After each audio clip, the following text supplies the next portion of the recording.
Mega recruitment exercise हमने इस साल में शुरू किया है। 1.4 लाख वैकेंसी नोटिफाइड की गई थी पिछले साल। इसमें जरूर थोड़ा विलंब हुआ, और वो विलंब इसलिए हुआ कि कोविड की सिचुएशन थी, और इस कोविड सिचुएशन में एग्जाम लेने में दिक्कत आ रही थी। थोड़ा सा लॉकडाउन रिलैक्स हुआ और धीरे धीरे कुछ और एग्जाम नीट के शुरू हुए, और इन सब से कुछ अनुभव मिला, तो हमने तुरंत ये निर्णय लिया कि हम ये एग्जाम कंडक्ट करेंगे। और 15 दिसंबर से हमने ये एग्जाम शुरू कर दिया था। इसमें 2.44 करोड़ 2.44 करोड़ कैंडिडेट्स हैं, और इसकी हमने पूरी एक डिटेल्ड प्लानिंग की है। वो थोड़ा सा आप लोगों के माध्यम से मैं सबको बताना चाहूँगा। ये डिफरेंट 3 कैटेगरी के पोस्ट थे, जिसमें बताया गया है कि पहली कैटेगरी जो थी आइसोलेटेड कैटेगरी, इसका एग्जाम पूरा कर लिया गया है 15 दिसंबर से 18 दिसंबर के बीच में। और जो दूसरा एग्जाम है, जिसमें कि 1.28 करोड़ कैंडिडेट हैं, इसका एक पहला फेज हमने अनाउंस कर दिया है।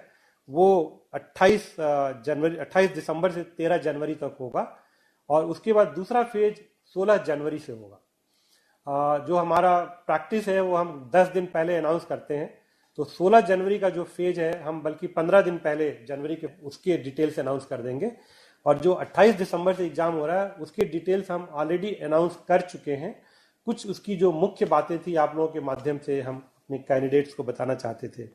और जो तीसरा एग्जाम है वो 1.15 करोड़ उसमें एप्लीकेशंस आई हैं लेवल 1 की। ये जब NTPC non technical popular category का एग्जाम खत्म हो जाएगा, उसके बाद उस एग्जाम को प्लान करेंगे, एक कंटिन्यूअस बेसिस पे एग्जाम। इसमें ये डिटेल्स इसमें दी गई हैं। जो पहला फेज 28 दिसंबर से 13 जनवरी तक प्लान किया गया है, ये 12 दिन तक एग्जाम चलेगा, 24 शिफ्ट में है, और इसमें करीब 23 लाख कैंडिडेट हैं। इस बार हमने ध्यान रखा है कोविड को ध्यान की ज़्यादा से ज़्यादा लोगों को उनके होम स्टेट में ही परीक्षा का हम सेंटर दे पाएं, और स्पेशली फीमेल कैंडिडेट्स और जो फिजिकली हैंडीकैप्ड हैं उनको तो बिल्कुल उनके डिस्ट्रिक्ट के आसपास नियरेस्ट जगह पे ही दे, ताकि जर्नी कम से कम करनी पड़े। तो इसको ध्यान में रखते हुए हमने ये किया है। जो कोविड प्रोटोकॉल है उसका पूरा पूरा ध्यान रखा जाए, ये हमने व्यवस्था की है। जो आरआरबी की वेबसाइट पे है उस पर सब कुछ हमने ऑनलाइन रखा हुआ है। वो अपना एडमिट कार्ड ई कॉल लेटर डाउनलोड कर सकते हैं। जो ट्रेवल अथॉरिटी है एससी एसटी कैंडिडेट के लिए वो डाउनलोड कर सकते हैं। तो सब कुछ इलेक्ट्रॉनिक प्लेटफॉर्म पे रखा हुआ है। केवल आपके माध्यम से हम कैंडिडेट्स को ये अनुरोध करना चाहेंगे कि वो ऑफिशियल आरआरबी की वेबसाइट पे ही जाएं और वहीं से सूचना लें। सारी सूचना जो ऑफिशियल वेबसाइट आरआरबी की है उस पर दी जा रही है, और मेरा आप लोगों के माध्यम से सभी से अनुरोध है कि कृपया किसी और साइट पे ना जाएं, और केवल जो ऑफिशियल वेबसाइट है आरआरबी की उस पे जाएं, और उस पे हर तरह की सूचना दी जा रही है। और हमने ये भी इंतजाम किए हैं कि किसी वजह से अगर कोई कैंडिडेट किसी शेड्यूल्ड डेट पे परीक्षा नहीं दे पाता है तो वो हमको बताए, और उसके लिए हम दूसरी डेट तय करेंगे। क्योंकि हमें पता है कि कोविड की सिचुएशन है, कभी ट्रेवल में दिक्कत हो सकती है, कुछ हो सकती है, लेकिन वो हमको उनको बताना चाहिए तुरंत।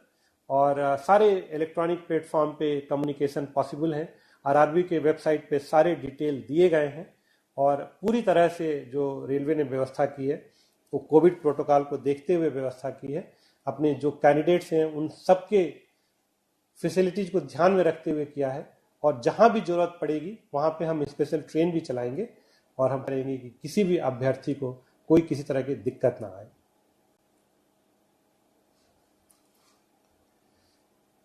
ये कोविड के प्रोटोकॉल्स हैं। सारे कोविड प्रोटोकॉल फॉलो किए जाएंगे, उनके टेम्परेचर चेक होंगे, उनको फेस मास्क लगाना होगा। हमने कोई ऐसी शर्त नहीं रखी है कि आप कोविड टेस्ट रिपोर्ट नेगेटिव कोई लेके आइए। हम बस सेल्फ डिक्लेरेशन चाहते हैं कि आपको कोई सिम्टम नहीं है, आपको कोविड से कोई समस्या नहीं है। आपका ज़रूर टेम्परेचर चेक किया जाएगा, और फेस मास्क आपको लगाना होगा। और सारे सेंटर्स पे हमने व्यवस्था कर रखी है कि कोई क्राउडिंग ना हो, सोशल डिस्टेंसिंग मेंटेन हो। और एक वीडियो लिंक यहाँ पे जो दिया गया है, एक वीडियो दिखाया गया है, कैंडिडेट चाहें तो वो देख सकते हैं कि जब वो एग्ज़ाम देने जाएंगे तो क्या वर्क फ्लो रहेगा, कैसे उनको एग्ज़ाम हॉल में किस तरह से एग्ज़ाम देना है, उसका पूरा एक वीडियो बना के इस पे अपलोड किया गया है, ताकि कैंडिडेट को पहले से पता चल जाए कि जब वो एग्ज़ाम सेंटर पे जाएंगे तो किस तरह की परिस्थिति होगी, क्या उनको सावधानियां बरतनी चाहिए।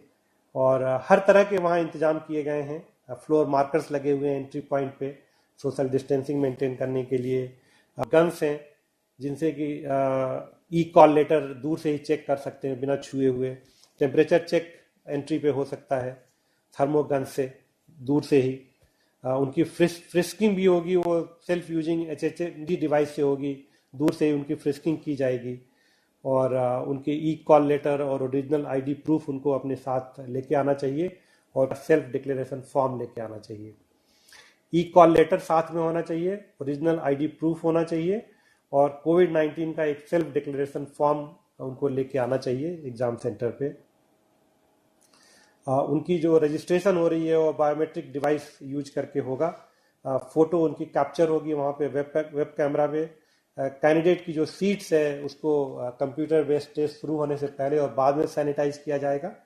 और ये एक जो चित्र दिखाया गया है कि एक एक सीट छोड़ के बिठाया जा रहा है, सोशल डिस्टेंसिंग जहाँ तक संभव हो उसको फॉलो सबको करना चाहिए, ये बहुत ज़रूरी है इस कोविड के समय में। और हमने भारतीय रेल ने कर रखी है कि जो भी कैंडिडेट एग्ज़ाम देने आएंगे उनको हर तरह की सुविधा दी जाए, जो कोविड प्रोटोकॉल है उसको फॉलो करें।